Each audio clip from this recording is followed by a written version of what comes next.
Hello friends, welcome back KPS show channel நண்பர்களே. இன்றைக்கி இந்த வீடியோவில் மிக அதிரடியான ஒரு ஜோதிட தாள்களையும் ஒரு இம்பார்ட்டண்டான ஆன்மீக தாள்களையும் இப்போ இந்த வீடியோவில் கடகராசினியர்களுக்கு பார்க்க போகிறோம். ஸோ பார்க்குறதுக்கு முன்னாடி எதை பற்றியது பார்க்க போகிறோம் அப்படிங்கிறத இன்ட்ரோவில் ஷேர் பண்ணுறேன். எதை பற்றியதை பார்க்க போகிறோங்கிறத தெரிஞ்சுக்குங்க. ஸோ இன்றைக்கி ஒரு அற்புதமான நாளுங்க. இன்றைக்கி ஆங்கில மாத தேதி செப்டம்பருடைய 21ஆம் நாள். தமிழ் மாதம் பார்த்திங்கன்னு வச்சுக்கோங்களேன், 6வது மாதமான புரட்டாசியுடைய 5ஆம் நாள். கிழமை இன்றைக்கி ஞாயிற்றுக்கிழமை. இன்றைக்கி என்ன ஸ்பெஷல் ஞாயிற்றுக்கிழமை அப்படின்னு பார்க்குறீங்களா? இன்றைக்கி மகாலயபட்ச அமாவாசையானது வந்திருக்கு. அதனால் இன்றைக்கான ஞாயிற்றுக்கிழமை ரொம்ப ஸ்பெஷல் ஞாயிற்றுக்கிழமை என்று சொல்லலாம். இந்த அமாவாசையில் கிரகங்கள் ஒன்றோடு ஒன்று சேர்றது மாறுறது, இதனோட அடிப்படையில் ஒவ்வொரு ராசிக்காரங்களுக்கும் இன்றைய அமாவாசையிலிருந்து தலையெழுத்து மாறும். அப்படி மாறக்கூடிய தலையெழுத்தை அந்தந்த ராசிக்காரங்க தெரிஞ்சு பலனடையணுங்கிறதுனால ஒவ்வொரு ராசிக்கும் அமாவாசையிலிருந்து மாறக்கூடிய தலையெழுத்தை ஷேர் பண்ணிட்டு வரேன். அதில் கடகம் ராசிக்காரங்களுக்கு ஷேர் பண்ண போகிறேன். கடகம் ராசியில் பிறந்த நேயர்கள் இந்த ஒரு வீடியோவை ஸ்கிப் பண்ணாமல் பாருங்கள். உங்களோட ராசிக்கு என்ன மாதிரி தலையெழுத்து மாறும் அப்படிங்கிறத தெரிஞ்சு அதற்கேற்ப நடந்து பலன் பெறுங்க. ஸோ கடக ராசிக்காரங்க உங்களுக்கு என்ன மாதிரி இந்த அமாவாசையில் அதிர்ஷ்டம் ஏற்படுங்கிறதையும் எப்படி நடந்துக்கணுங்கிறதையும் தான் சொல்ல போகிறேன். அதனால் கடக ராசிக்காரங்க எந்த நட்சத்திரத்தில் பிறந்திருந்தாலும் வீடியோவை ஸ்கிப் பண்ணாமல் பாருங்கள். உங்களுக்கு சொல்லக்கூடிய தாள்களை தெரிஞ்சு அதற்கேற்ப நடந்து பயன் பெறுங்க.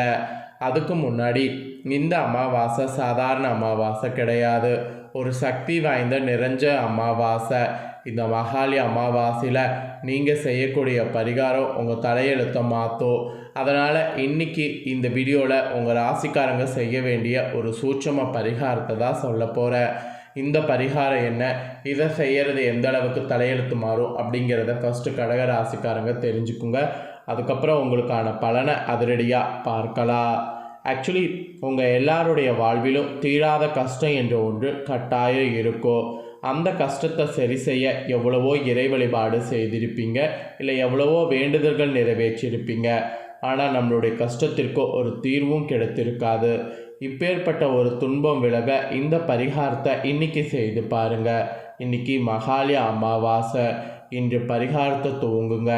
அடுத்த அமாவாசை திதி வருவதற்குள் உங்களுடைய அந்த குறிப்பிட்ட தீராத துன்பத்திற்கு ஒரு தீர்வினை கடவுள் நிச்சயம் காண்பித்து கொடுப்பார். இந்த பிரச்சனைக்கு தான் இந்த பரிகாரத்தை செய்ய வேண்டும் என்ற எந்த கட்டாயமும் இல்லை. உங்களுடைய மனதிற்கு உங்களுக்கு சுமையை தரக்கூடிய பாரம் எதுவாக இருந்தாலும் கஷ்டம்தான். உதாரணத்திற்கு திருமணம் வேண்டுமா, கடன் சுமை குறைய வேண்டுமா, உடல் உபதைகள் தீர வேண்டுமா, குழந்தை வர வேண்டுமா, அல்லது கணவருக்கு வேலை வேண்டுமா, மனைவிக்கு ஆரோக்கியம் தேவையா, இது மாதிரி எது வேண்டுமென்றாலும் அந்த இறைவனிடம் கேளுங்க, முன்னோரிடம் கேளுங்க, குலதெய்வத்திடம் கேளுங்க. நிச்சயம் நீங்கள் கேட்டது உங்களுக்கு ஒரு மாதத்தில் கிடைத்துவிடும். அப்பேற்பட்ட பரிகாரம் தான் இது.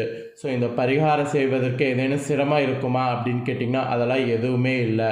மிக சுலபமான பரிகாரம் தான். ஸோ என்ன பரிகாரம் எப்படி செய்யணுங்கிறத வாங்க பார்க்கலாம்.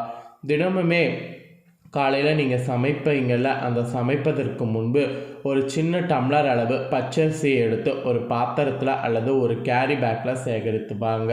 இவ்வளவு தான் பரிகாரம். ஸோ இன்றைக்கி வீடியோ பார்க்கும்போது சமைச்சிருப்பீங்க, அதனால் சமைச்சது தப்பு கிடையாது. சமைச்சிட்டு இந்த வீடியோ பார்த்துட்ருக்குறவங்க ஒரு சின்ன டம்ளரில் பச்சரிசி எடுத்து ஒரு பாத்திரத்தில் அதில் கேரி பேக்கில் சேகரிங்க.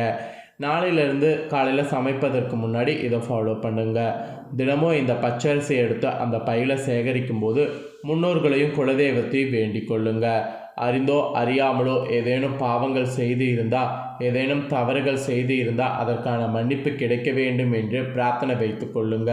ஸோ இன்றைய அமாவாசையில் இந்த பரிகாரத்தை செய்ய துவங்குங்க. தினம் ஒரு டம்ளர் பச்சரிசியை தனியாக சேகரிங்க.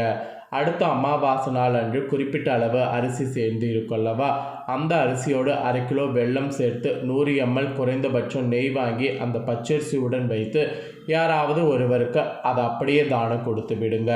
அதிகபட்சம் உங்களால் எவ்வளவு நெய் வாங்கி கொடுக்க முடியும் என்றாலும் இந்த அரிசியோடு வைத்து அந்த நெய்யை தானம் கொடுங்க. இவ்வளவு தான் பரிகாரம். தானம் கொடுத்து விட்டு திரும்பி பார்க்காம வீட்டுக்கு முகம் கை கால்களை அலம்பிக்கொண்டு உங்களுடைய வேலையை நீங்கள் செய்யுங்க. இந்த பரிகாரத்தை மட்டும் ஒரு முறை செய்து பாருங்கள். உங்கள் வேண்டுதலானது உடனே பலிக்கும். எந்த கோரிக்கை நிறைவேற வேண்டும் என்று அமாவாசை நாளில் இந்த பரிகாரத்தை தூங்குறீங்களோ அந்த வேண்டுதல் அடுத்த அமாவாசை திதியில் பலித்திருக்கும். இதுதான் இந்த வேண்டுதலுக்கும் பிரார்த்தனைக்கும் உண்டான மகிமை. முன்னோர்களையும் குலதெய்வத்தையும் நினைத்து இந்த ஒரு கைப்பிடி பச்சரிசி தானம் செய்வது ஒரு பயங்கரமான தலையெழுத்தை மாற்றும். நீங்கள் கொடுத்த இந்த தானம் உங்கள் கர்ம வினைகள் எல்லாம் கழித்து உங்களுக்கான நற்பலன்களை கொண்டு வந்து சேர்க்கும். நம்பிக்கை இருக்கிறவங்க இந்த பரிகாரம் இன்று செய்து பாருங்கள், உங்கள் வாழ்க்கை விதி மாறும். ஸோ இந்த பரிகாரத்தை இப்போ செய்கிறது போல் இந்த பரிகாரம் செய்யும்போது உங்கள் தலையெழுத்து மாறும். ஸோ தலையெழுத்து மாறுற மாதிரி உங்கள் ராசிக்கு என்ன பலன் கிடைக்குங்கிறத வாங்க பார்க்கலாம். கடகராசி புனர்பூசம் 4ஆம் பாதம் பூஷம் ஆயில்ய நட்சத்திரத்தில் பிறந்தவங்களுக்கு நான் சொல்லக்கூடிய கணிப்பு கரெக்டாக இருக்கும். ஸோ கடகராசிக்காரங்க இந்த நட்சத்திரத்தில் பிறந்தவங்க வீடியோவை ஸ்கிப் பண்ணாமல் பாருங்கள். ஃபஸ்ட்டு அமாவாசையில் கிரகநிலைகள் என்ன மாதிரி அமைஞ்சிருக்குங்கிறத சொல்கிறேன். என்ன மாதிரி கிரகநிலைகள் அமைஞ்சிருக்குங்கிறத தெரிஞ்சுக்குங்க.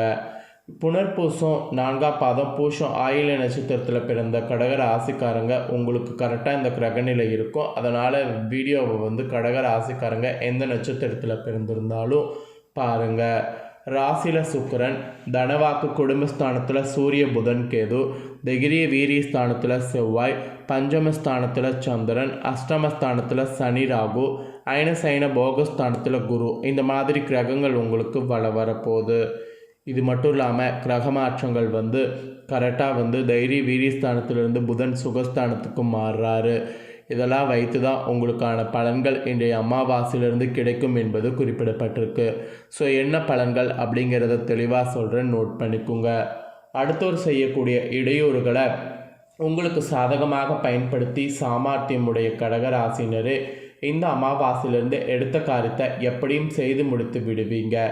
சுப செலவுகள் உங்களுக்கு ஏற்படும். வேலை காரணமாக வீட்டை விட்டு வெளியில் தங்க சூழ்நிலை நேரலாம். திட்டமிடுவதில் பின்னடைவு ஏற்படும். பணவரவு எதிர்பார்த்தபடி இருக்கும். பெரியவர்களுடைய நேசம் உங்களுக்கு கிடைக்கும். வாகன யோகமானது உங்களுக்கு உண்டாகும். அதனால் இந்த டைம் வாகனத்தை வாங்க பாருங்கள். தொழில் வியாபாரம் வாக்குவன்மையால் சிறப்பாக எல்லாம் நடக்கும். பழைய பாக்கிகள் ஈஸியாக வசூலாகும். புதிய வாடிக்கையாளர்கள் உங்களுக்கு கிடைப்பாங்க. அப்புறம் உத்தியோக தொடர்பான பயணங்கள் செல்ல வாய்ப்பு நேரலாம். உத்தியோகத்தில் புத்திசாதுரியத்தால் மேல் அதிகாரிகள் கொடுத்த வேலையை சிறப்பாக செய்து முடிக்க முடியும். அதுக்கான ஆற்றல் உங்களுக்கு உறுதியாக கிடைக்கும். குடும்பத்தில் இருந்த தேவையற்ற குழப்பம் நீங்கும். கணவன் மனைவிக்கிடையே இருந்த மன வருத்தம் நீங்கும். பிள்ளைகளுக்கு தேவையான பொருட்கள் வாங்கி கொடுப்பீங்க. பெண்களுக்கு காரியங்களில் இருந்த பின்னடைவு நீங்கும். மெயினாக எதிர்பார்த்த பணவரவு இந்த டைம் இருக்குது. அரசியல்வாதிகள் கட்சி ரகசியங்களை வெளியிட வேண்டாம். தொகுதியில் அப்போதான் மதிப்பு கூடும். கோஷ்டி பூசலையும் தாண்டி சாதிப்பீங்க. அப்புறம் கலைத்துறையில் இருக்கிறவங்களுக்கு யதார்த்தமான படைப்புகளால் அனைவருடைய கவனத்தை ஈர்ப்பீங்க. வேற்றுமொழி வாய்ப்புகளால் புகழ் அடைவீங்க. சம்பள பாக்கிகள் கைக்கு ஈஸியாக வரும். மாணவர்களுக்கு புத்தி சாதுரியம் வெளிப்படும். கல்வியில் இருந்த தொய்வு நீங்கும். இதே புனர்பூசம் 4ஆம் பாதத்தில் பிறந்தவங்களுக்கு இந்த அமாவாசையிலிருந்து உடற் சோர்வு உண்டாகும். பூர்வீக சொத்துக்கள் மூலம் வரக்கூடிய வருமானம் தாமதப்படும். திருமணம் தொடர்பான முயற்சிகளில் சாதகமான நிலை இருக்கும். தொழில் வியாபாரம் தொடர்பான காரியங்களில் எதிர்பாராத தடை ஏற்பட்டு நீங்கும். பணவரவு அதிகரிக்கும். எதிர்பார்த்த பண உதவி சேரும். உத்தியோகத்தில் இருப்பவங்க மேல் அதிகாரிகளை அனுசரித்து செல்வது நல்லது. இதே பூஷமில் பிறந்தவங்களுக்கு இந்த அமாவாசையிலிருந்து அலுவலக தொடர்பான பணிகள் தாமதப்படும். எதிலும் கவனம் தேவை. குடும்பத்தில் இருப்பவர்களோடு வீண் வாக்குவாதங்கள் தவிர்த்து சாதாரணமாக பேசுவது நல்லது. வாழ்க்கை துணையோடு இருந்த மனஸ்தாபங்கள் விலகும். நண்பர்கள் உறவினர்கள் வருகை இருக்கும். பிள்ளைகள் நல்ல அக்கறை காட்டணும். அப்புறம் ஆயில்யமில் பிறந்தவங்களுக்கு இந்த டைம் வீண் வாக்குவாதங்கள் தவிர்ப்பது நல்லது. கடும் முயற்சிகள் பலன் கிடைக்கும். செலவு அதிகரிக்கும். சாதகமான சூழ்நிலை காணப்படும். குடும்பத்தில் மகிழ்ச்சி நிலவும். மற்றவர்களுக்கு உதவி செய்ய வேண்டும் என்ற எண்ணம் உண்டாகும். விட்டு சென்ற நண்பர் மீண்டும் சேர்வாங்க. அதனால் மகிழ்ச்சி உண்டாகும்.